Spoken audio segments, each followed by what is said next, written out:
আমাৰ জিলাত 412 আছিলে, তাৰ ভিতৰতে 110-8 ধুবুৰী টাউনৰ আছিলে। সেইখিনিতো 40%টো অভাৰঅলটো তামাৰাহাট, পাগলাহাট, নয়াহাট এইবোৰতো হৈ গ'ল। এতিয়া বিলাসীপাৰাত চলি আছে আৰু ইয়াত অলপ তেওঁলোকৰ কিবা এটা কাৰণে দেৰি হৈছে, সেইকাৰণে এইটো কাৰণে হোৱা নাই, হৈ যাব আৰু এইটো একজেক্ট ফিগাৰটো আমি ক'ব নোৱাৰোঁ, বাট আই থিংক 50-55%টো হৈ গ'ল। কিছুমান জেগাতটোতো 90%ও হৈ গ'ল। ধুবুৰীত অলপ ডিলে হৈ আছে, এখন গাড়ী কিবা বেয়া হ'ল সেইকাৰণে, আৰু এখন গাড়ী বেয়া হ'লে গোটেই লাইনটো বেয়া হৈ যায় আৰু জেগা ঠেক, ৰাস্তা ঠেক।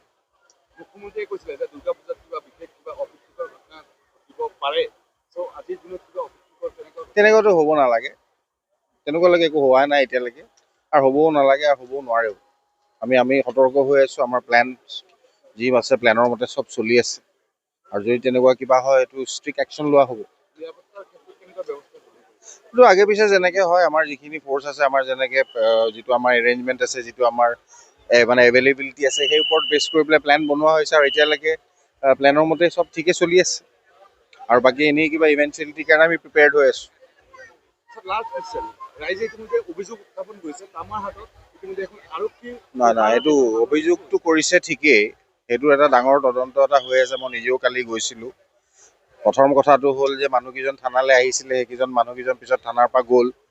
সেই ছেইম 3জন মানুহ আকৌ 30 তাৰিখেও আহিছিলে থানালৈ, সেইটো হাতত আছে। ছেকেণ্ডলি এইটো এতিয়া পষ্টমৰ্টেমত আছে, পষ্টমৰ্টেম ৰিপৰ্ট এতিয়ালৈকে অহা নাই।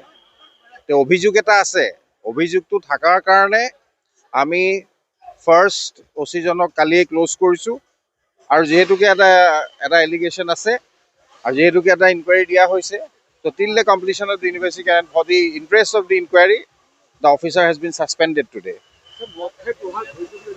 কোনটো মদ খাই? অভিযোগটো বহুত কৰে, অভিযোগটো এনেকুৱা বহুত থাকে। সেইটো গোটেই বস্তুটো যিটো ইনকুৱাৰী আছে বেছড অন ফেক্টছে হ'ব, আৰু সেইটো মানে যিটো আমাৰ প্ৰচিডিউৰ আছে সেইটো মতেই হ'ব, সেইটোৱে কথা। আৰু কিবা নাই, মৃত্যু পৰিয়ালৰ কাৰণে যিটো গভৰ্ণমেণ্টৰ কিবা স্কীম আছে, আজি মই ইয়াৰে আমাৰ ডেপুটি কমিশ্যনাৰ মহোদয়, ডিষ্ট্ৰিক্ট কমিশ্যনাৰ মহোদয়ৰ লগত আলোচনা হৈছোঁ। তেওঁ কৈছে এইটো অফিচ খুলিলে তেওঁলোকে এইটো কি আছে কি নাই এইটো তেওঁলোকে চাব। সেইটোতো আমাৰ ফালৰ পৰা নহয়, এইটো ডিষ্ট্ৰিক্ট অফিচৰ পৰা বা DC অফিচৰ ফালৰ পৰা হ'ব। আমাৰ পৰা যি ৰিপৰ্ট লাগে আমি দিম, আৰু এইটো খুব এটা সৰু ফাৰ্ষ্ট ষ্টেজত আছেতো, এতিয়া সেইটোলৈকে আমি যোৱা নাই।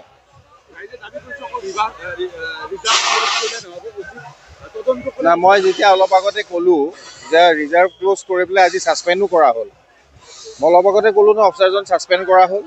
এতিয়া যিটো ইনকুৱাৰী আছে, সেই ইনকুৱাৰীত ৰিপৰ্টত যি আহে, পষ্টমৰ্টেম ৰিপৰ্টত যি আহে, তাৰপিছত আপোনাৰ যিটো আমি হেৰি কৰিলোঁ, ইনকুৱেষ্ট কৰিলোঁ, তাৰ ইনকুৱাৰী আহে, সেইটো মতে এটা ব্যৱস্থা আছে, সেই ব্যৱস্থা মতে চব হ'ব।